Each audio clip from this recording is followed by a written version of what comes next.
Hi there, my name is Kunenberg and welcome to my channel. This is a film review of The Amityville Curse. It's a horror, came out in 1990. It's got an 18 plus, it's an hour 31 minutes. Amazon is 3.8 out of 5, IMDb is 3.0 out of 10. I'm going to do the Amazon synopsis. When 5 people spend the night in an abandoned haunted house in Amityville, New York, they soon find themselves terrorized by ghosts, venomous insects, and ghostly spirits. Based on the novel of the same name by Hans Holzer, the film is one installment within the Amityville horror film franchise. So the director is Tom Berry, who directed Blind Fear. Producer, there's a couple of them, I'll just pick the main two.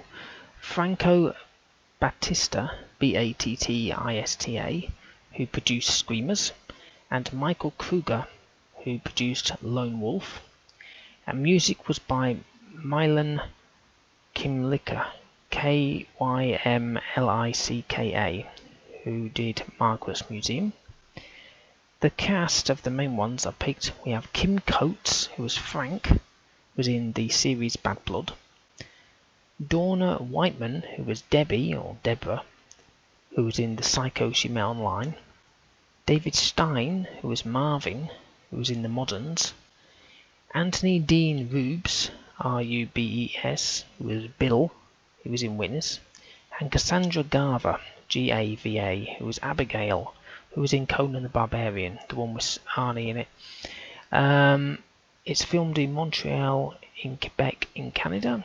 It apparently only took a month to record, to film it all. And it's also known as Amityville 5. And a bit of trivia: it's the first and only Amityville sequel not to feature the original house, which makes perfect sense when you watch the film. So it starts with I say a creepy house. I said this before. I don't read synopsis that much. It starts with a creepy house, right? And there's some dude playing the organ. And I realise it's a priest. And he's walking to church at middle of the night for a confession. Because you do that, don't you? I mean, how would you even know? So, literally, I'm stating this as the credits are rolling up. So it's not like I've given the entire film away. This was before the credits even appeared. But basically, the priest dies.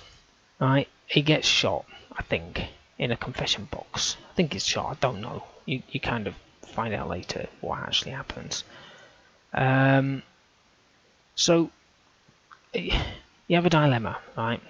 If you know somebody's been murdered in a confessions box, you have two choices. Do you possibly destroy it, burn it, stick it on the scrap heap? I don't know, dismantle it or whatever. Maybe use it as part of a murder inquiry, or do you shove it in a basement of a house, the house that he lived in? I wonder which one they picked. It wasn't the first, as you can probably gather. Now the couples have bought this house, and I'll say, if I bought a house complete with furniture, a packed bookcase, I mean, say packed, there was about 10 or so shelves full of books. I love books, so that's why.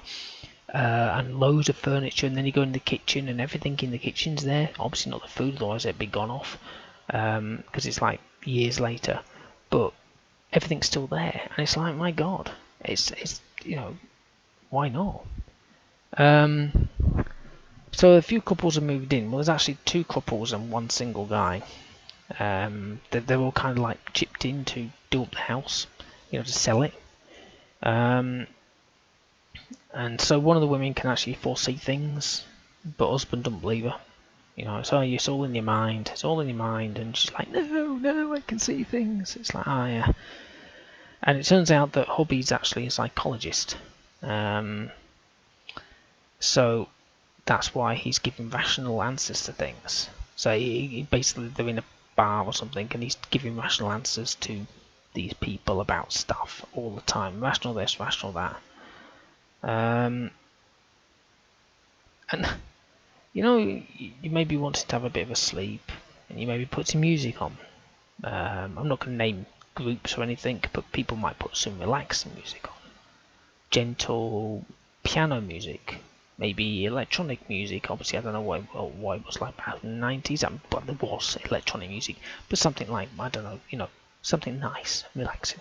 Now this guy likes, the single guy, likes to sleep with male opera on his headphones, and it's like, my God, it's just going full belt, and it's like, gee, and of course we can hear it, and it's like, well, how can he sleep? Mind you, I can sleep to some heavy metal music, so I suppose that's why. So I started watching it. What was that? So about an hour later, a death occurs.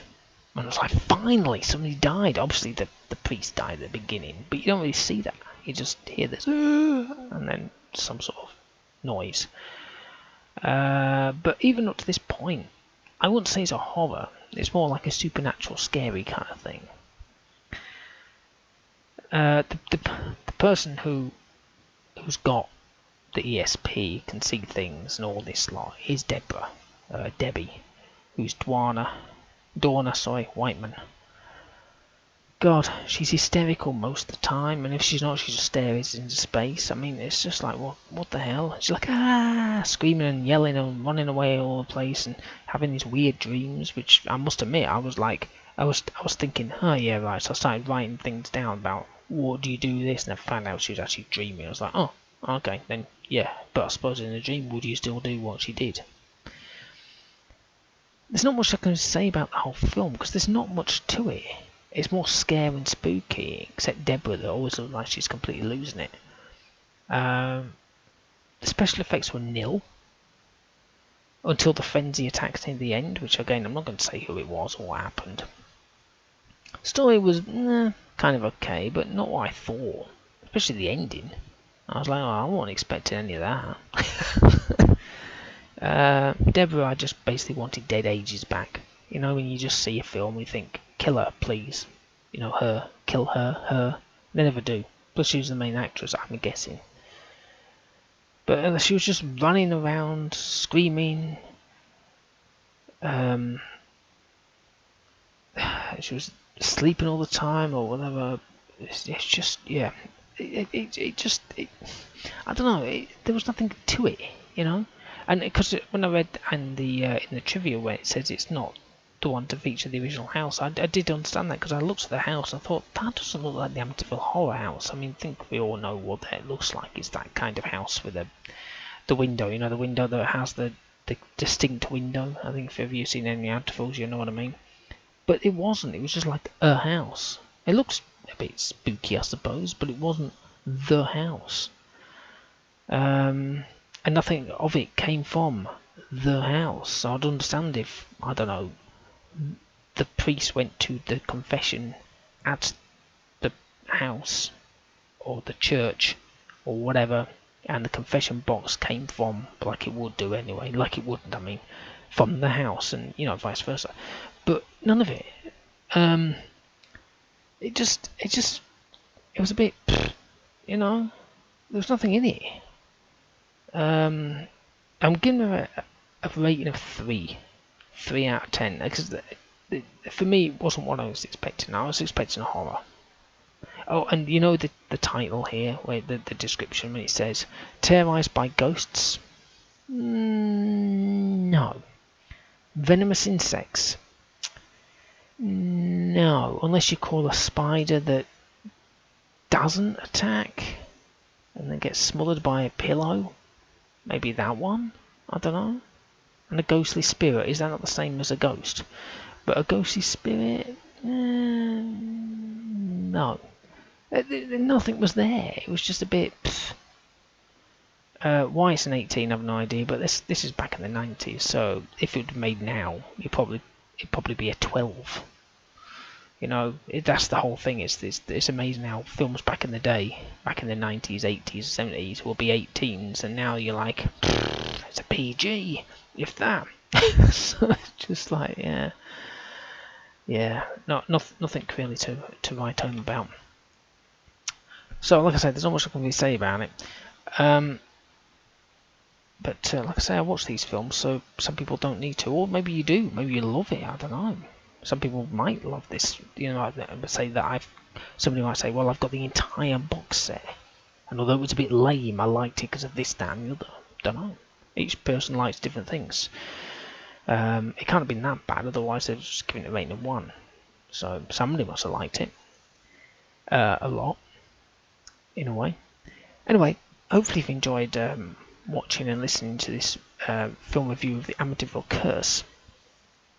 Please subscribe to my channel. I've got plenty of the film reviews. Leave a comment in the comment box below. Have you, like I say, have you seen this film? I don't know. I think they've even remade it. I was checking out on Amazon when I was trying to find the IMDb thing for it, and yeah, there's a 2023 one. Well, no, that's actually based. That's a bit different. That's actually based on the house, but it's the same thing. A group of friends purchase an infamous home with the intention of flipping it. Well, that's got a shit rating as well. So there you go. Maybe they shouldn't have bothered remaking it. It's like, if it did shit in the original one, what the hell are you going to do with it? Not much by the looks of it. Maybe you can suggest a film for me to watch. I don't know. I've got plenty. So, you never know. I've already watched what you might suggest. Okay, well, thank you for watching, and goodbye.